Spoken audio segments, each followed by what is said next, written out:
Coba fitur dengarkan berita di News Plus aplikasi RCTI Plus.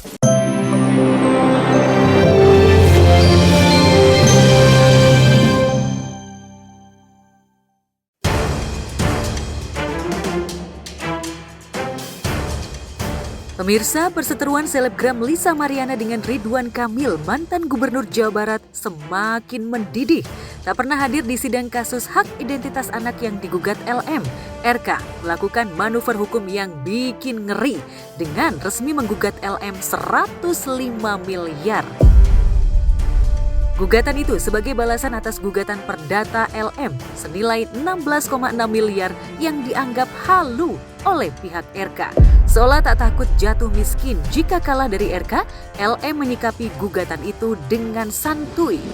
105 miliar, wow heboh. Menggugat balik gak apa-apa, tapi diselesaikan dulu yang gugatan saya.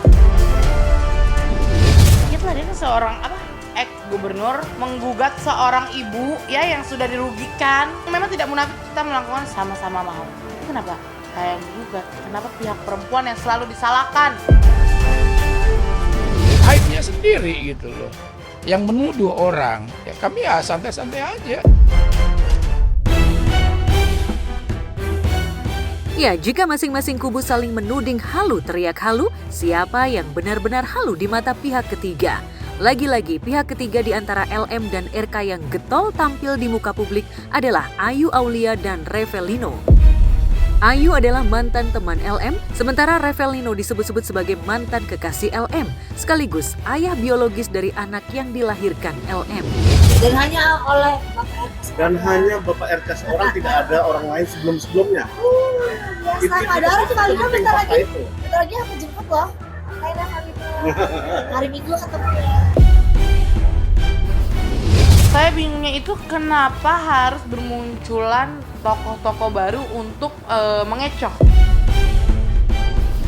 Artinya gini loh, klien saya ini dirugikan dalam arti sampai dituduh macam-macam, bahwa dia punya hubungan dengan Bapak RK, bahwa dia yang menjembatani, dia juga dibilang mami, itu.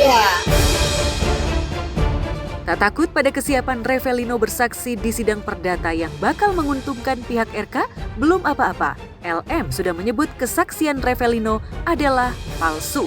Jika memang RK curiga bahwa anak yang dilahirkan LM bukanlah darah dagingnya, mengapa mantan orang nomor 1 di Jawa Barat itu berulang kali menawarkan uang damai kepada LM?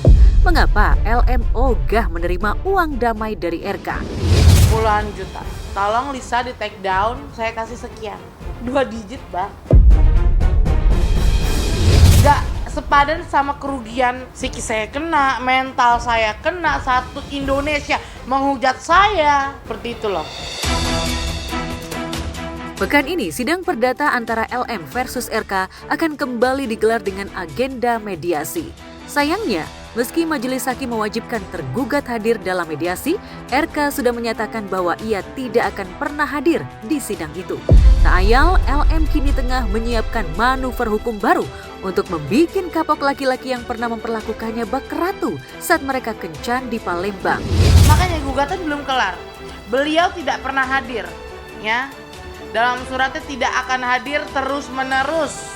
Tiba-tiba saya digugat. Saya sudah siap untuk tes DNA tapi beliau mangkir gitu loh, mengulur. Apa ini gitu loh. Perjuangan penuh jalan terjal dan berliku itu tak menjungkir balikan hidup LM. LM tetap hidup hedon seperti saat ia masih menjadi kekasih gelap RK. Bahkan sampai saat ini, LM masih suka mandi parfum hingga parfum seharga puluhan juta per botol pun bisa habis dalam 2 hari. Karena aku pengguna softland jadi kayak harus terus bawa ini. Kartu-kartu, tuh. Kartu-kartu. Dan perfume tentunya. Ini tuh wangi aku banget ya, karena seksi. Cuma gitu aja, kita boros aja gitu kan. 2 hari aja habis, 2-3 hari habis. Iya, aku suka mandi perfume sebadan-badan saya.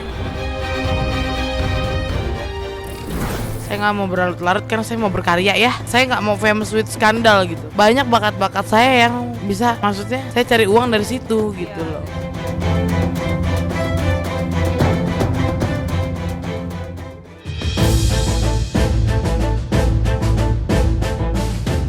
Seorang ibu memang bisa melakukan apa saja untuk membahagiakan anaknya.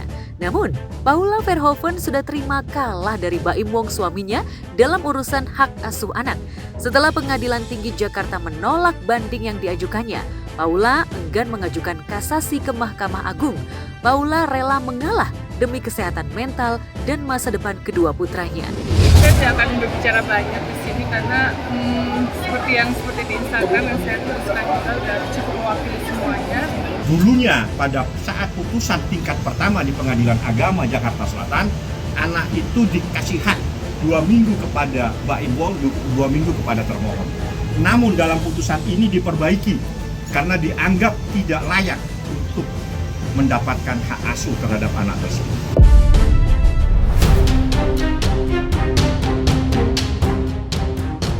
Meski hak asuh anak dipegang Baim, Paula punya hak untuk menjalani quality time bersama kedua jagoan kecilnya.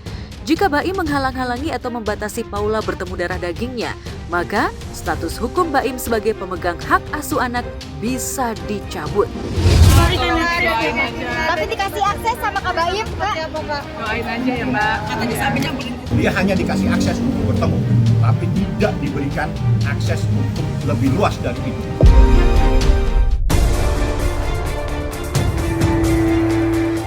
Perseteruan Paula dengan Baim di meja hijau sudah bergulir sejak Oktober 2024. Pasca gugatan cerai Baim dikabulkan, Paula sempat menggugat Hakim Pengadilan Agama Jakarta Selatan terkait dugaan pelanggaran etika profesi.